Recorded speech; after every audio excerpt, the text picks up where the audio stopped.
Hello guys, if you wanna turn off location on your LG Q60, you have to first open the notification bar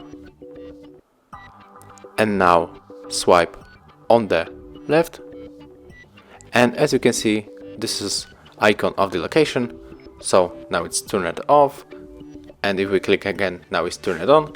And we can also do this from the settings, so click on the settings and now we are in the general, so we have to find the location section.